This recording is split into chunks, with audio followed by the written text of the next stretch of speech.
This is my last step to fulfill at the cabin. I have a 100-watt briefcase and a bunch of other various solar panels, but portability, no. Taking them in, taking them out. People actually steal solar panels, however they wouldn't do it at my cabin. It's extremely remote, but anything can happen. But anyway, it's a 200-watt briefcase. I could actually get it down to about a fourth this weight on a 200-watt with a Goal Zero Nomad. And they're really very small. The only problem is that there are 4 panels at 50 watts each, for a total of 200 watts. They're relatively quite fragile, but of course so is a 200-watt briefcase like this. If you strike the plate of it, the front facing panels are two 100-watt panels on this. Got a charge controller. I have several of these. I have upgraded to golf cart batteries. This is a deep cycle lead acid. And right now we're at 14.7 volts. I have it set for wet, which is flooded, i.e. lead acid batteries.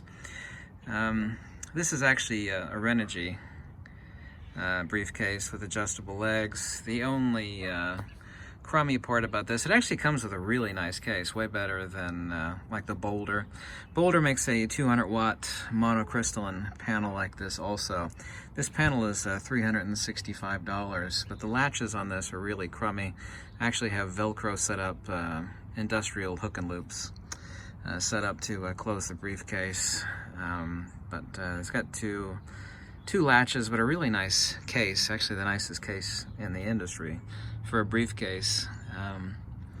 This is 115 amp hour deep cycle lead acid. We're mostly charged. As you can actually see, it says wet. If you can see that there. It says wet. There we go. In other words, just lead acid setting. The only other thing you'd have to do as an upgrade, as you can see, I have some spare fuses in a package right there, is one thing, the actual alligator clips that this comes with.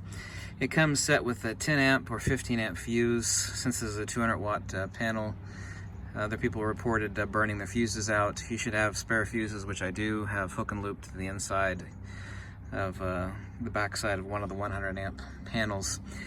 100-watt panels is a 20 or 25 amp fuse and have some spare fuses, but also too you can see the hook and loop patches that I actually have set for the inside. This lets me attach my cables with hook and loop cabling, and there's enough of a void space between this panel and the other panel. As a helicopter flies overhead.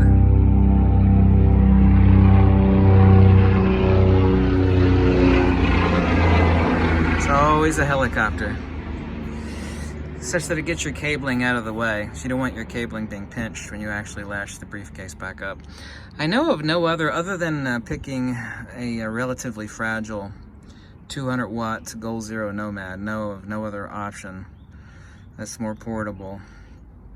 And you could pick a 100-watt solar panel for RV or camper or you're off-grid, but it's just not enough, under ideal conditions, and they're never ideal. I mean, the sun is out and it's perfect conditions right now, is that you'd have to take like a day and a half to charge one of these. At peak or ideal conditions on a 100 amp hour bat like this, like about 12 to 14 hour charge time.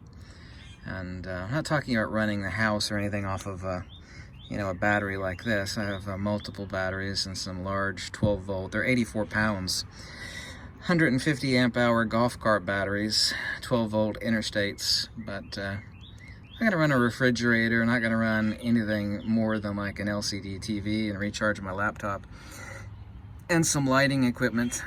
I think people expect solar unless you have an enormous array set on the house or something like that, or an array out in the yard, non-movable. You're just, you're not going to run that kind of watt-hour sort of electronics or, electronic devices. You could run a low-energy refrigerator and some other stuff, but I'm not interested in doing that.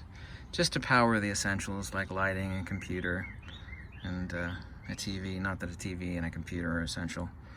They are for me, but definitely the computer is essential. So $365 on the solar panel, like another 20 in cabling. However, all the cabling here actually comes with this, and another $130 per battery. So you're looking at what you have here, and this briefcase actually comes with a charge controller.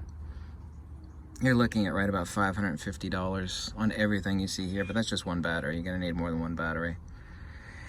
Hook some up in parallel or series, and adjustable legs. So this is my final step in fulfilling out my cabin requirements, is have some nice solar. 200 watts is more than enough. I don't need more than 200 watts. I'm not trying to run refrigerators and washers and dryers, and you know, someone that's truly off-grid and living off-grid all the freaking time. This is just for essentials. And for a portable rig, you know, this is perfect, 200 watts. Unless you want to wait forever for a recharge on your deep cycles, your lithium iron phosphates, your gels, your AGM batteries, 200 watts I'd actually consider to be minimum. But anyway, this case weighs about 35 pounds, the 200 watt briefcase does. So now I could get that down to a quarter of the weight with the Goal Zero Nomads. Anyway, thanks for watching.